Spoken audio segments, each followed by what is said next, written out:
Biden lives in my basement bumper sticker. It's a pleasure being here with you. I've got some great notes, and as always, I never follow them, so I'm just gonna, look, this country, we literally dodged a bullet. We are in a situation in Washington, D.C., I think that you all understand. We could have lost our country, and we still could lose our country. We're $36 trillion in debt. And the way Washington wants to handle it is to pass more taxes on to you all. Absolutely. And that is the wrong way to do it. We will never tax ourselves into prosperity. I'm a Christian, I'm not a very good one, but outside of Christianity, the number one thing that's taken this world out of despair is capitalism. You should never allow Washington the decision to do with more of your money than they have already. They need to take less of it. And that's what this is really all about. This fight is right now, today, in here at the Cotton Eye Jug. So, you know, we've got a lot of corruption in D.C. To quote Kaz Walker, a modern day prophet who's going on, Washington is crooked as a dog's leg. And both parties, you know, case in point. I have a bill dealing with stock trades. Now, everybody wants to rail on Pelosi, and she's worthy of that. And she's like I don't know, she can see into the future or something with her stock trades. But dadgum, she's not even in the top 10, folks. Yeah. We ought to outlaw stock trades among members of Congress. They should do like I do.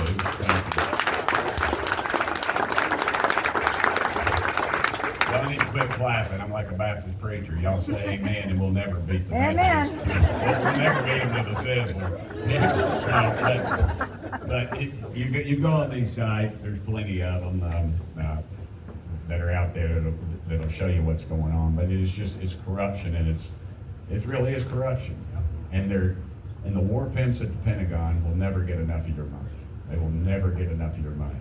Case in point, we're building battleships, and everybody knows the next warfare is not going to have anything to do with battleships. Yep. Why are they building battleships? Because they're building the components in powerful members of Congress's districts, and powerful member of Congress. I'm sure this will come as a shock to y'all, but apparently it hasn't come to any shock to Elon Musk that paper trail of that money is going to go right back to Washington, D.C. That's right in the pockets of crooked politicians. And that's why when I make statements like that, I can guarantee you I'll have well-funded opposition in the primary. And I do want to say for the record, I am not suicidal. So, if y'all find out that Tim Burchett shot himself in the back of the head 14 times tomorrow, probably I did not do that. But, you know, I joke around a lot but a lot of it's serious. My little girl and I and my wife were watching this crazy movie a while back. Y'all probably heard me tell this story, but I'm going to tell it anyway. It was a movie called Don't Look Up. And really it was a movie that was made, some great actors, they're all liberals. They wouldn't come over to my house for dinner, and frankly, I wouldn't invite them. But it's a movie about a meteorite's going to hit the earth, and they basically had this thing, if you don't look up, it's not going to happen. It was sort of a take on conservatives during COVID to knock our beliefs and what we believe in. And my little girl and I were watching it, and my wife and Isabel said, you know, Dad, if that meteorite hit this earth, there's only 3 things that would survive. And I thought, wow, this is going to be one of those moments. I need to remember this, and I did. And I said, all right, honey, what are those 3 things? And she said, cockroaches. And I said, well, that homeschooling science class is working. And I said, well, what's the second? And she said, well, your dog Roscoe. Now, my freaking dog Roscoe is the dangest thing. No teeth in his head. He's hit by cars. He got mauled by a bear on Emory Road, if you can imagine that. And he's incredible. As a matter of fact, the other day we got we were swatted, you know, and they said we had a pipe bomb at the house. And the FBI was there. My neighbor called me and said, "What's Roscoe gotten into now?" I said, "The FBI." Buddy Galen Porter called me. I'll never forget that. I'll write that in my book. That was a great one. But I said, all right, honey, what's the 3rd thing that's going to survive? And she said, Nancy Pelosi. I told Pelosi that joke. She gets a kick out of me because, you know, I'm not going to go to San Francisco and work against her because they'd probably assassinate me. She sure as heck ain't going to come down here. I told her, I said, Speaker, I need you to come down to I need you to cuss me on national news. And she said, why is that, Tim? I said, because I'd stand on the corner of Kingston Pike and North Shore with a bushel basket. She said, what's a bushel basket for? I said, catching all that cash those good Americans.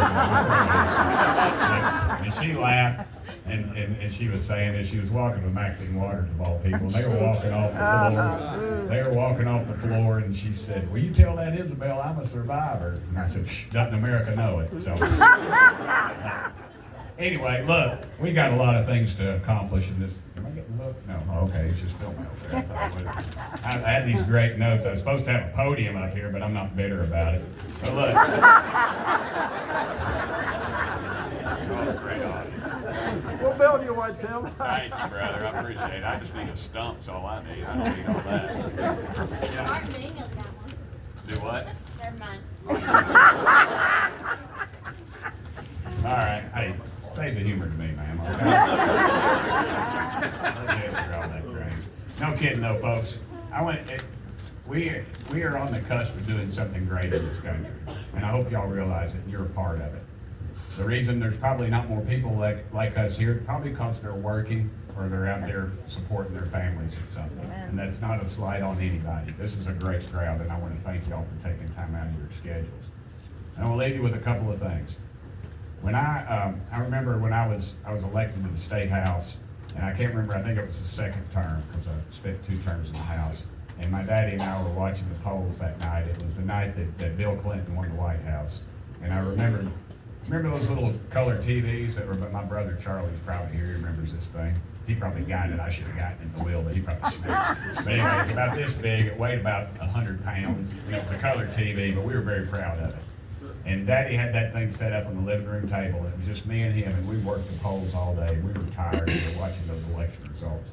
And they weren't going for our country very well. Bill Clinton was winning the White House.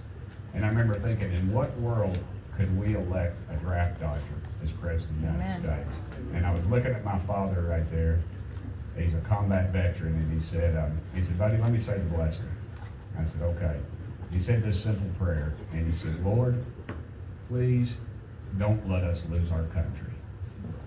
Amen. And I thought to myself, I'm looking at a guy who fought for his country. My dad, unlike myself, my brother and sister, they're great looking, smart, great athletes. I had none of that. I had to get by on my charm, I guess. But that wasn't a joke. I love you, Tim. Yeah. I see you. But no, and Daddy was he was incredible. Mama flew an airplane during the Second World War. She lost her brother fighting the Nazis, and Daddy was he was a patriot, and he was incredible. And I was so fortunate. But I remember looking at him thinking, this is a guy that fought for his country that didn't have to. Had super high IQ, and they were going to send him to Georgia Tech to become an officer, and he just didn't take his midterm exam, so he'd fail himself out so he could go fight the Japanese. And that was the country that he fought for, and that he would have died for. And that was the country that every time I had to wake my dad up, I would never wake him up over the top of him. I'd always grab him by his big toe, because he might be on one of those daggum islands fighting the Japanese in his mind. And he would have done that 100 times over. And I just kept looking at him thinking, this is breaking his heart. I cannot believe this country has allowed this to happen. And God, for some reason, has given us another chance. Do not give Washington any more power. Do not give them any more of your tax dollars. Fight for every red cent, because they will. Look at the things that they're funding right now. There's almost $40 billion in internet connectivity, and they never connected anybody to the internet. Billions of dollars for some new submarine that we didn't need, and there's not a submarine produced. The one that kind of finds me a little uncomfortable being a dude, $10 million for circumcisions. Granted, they're voluntary, but still. Just think, oh, doesn't kill that. But those are the kind of things these knuckleheads are paying for. And imagine a country that stands for a little kid who's surviving cancer, 13 operations, that stands for a woman and her 2 children whose father and husband blocked a sniper's bullet. that stands for a little girl who suffered, it was a friend of mine actually, she suffered brain damage because the gutless school system that she was playing volleyball in, she had a chance, she was going to be a scholarship student. Just a sweetheart of a little girl. I saw her at the airport a couple weeks ago. Gets a ball hit in her face so hard that it causes her brain damage because they don't have the guts to tell a boy who's mentally ill that he cannot play with a bunch of girls. That's right. God made us different. God should quit. He doesn't want guys in dresses walking in my daughter's restroom and forced to dress in front of him. Imagine not standing for that and the things that they do stand for. Just the degradation of our country, the overtaxation, the overabuse of our country. Every night I walk out, and I'll conclude with this. Every night I walk out of my office and I look at that dome over the Capitol. I sleep in my office. Y'all know I'm broke. That's great. And I do It's a nice sleep office. Yeah, well, thanks. I'll come sleep in your on your couch, and you can. But every night I do that. But I go out and look at that dome over the Capitol, and I think, wow, and I choke up because I think of the sacrifices that my parents made and that you all made. And the veterans have made. If you're a veteran, raise your hand in here. I'm sorry. God bless you.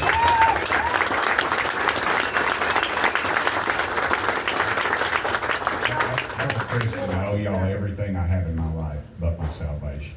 And I thank you all for the job you've done for our country and continue to do. But every night I go out and think, I am the luckiest human in the face of God's green earth. Charlie Burchett, George Burchett, baby boy, is a dadgum United States Congressman. Amen. As long as you all keep sending me there, I'll keep fighting.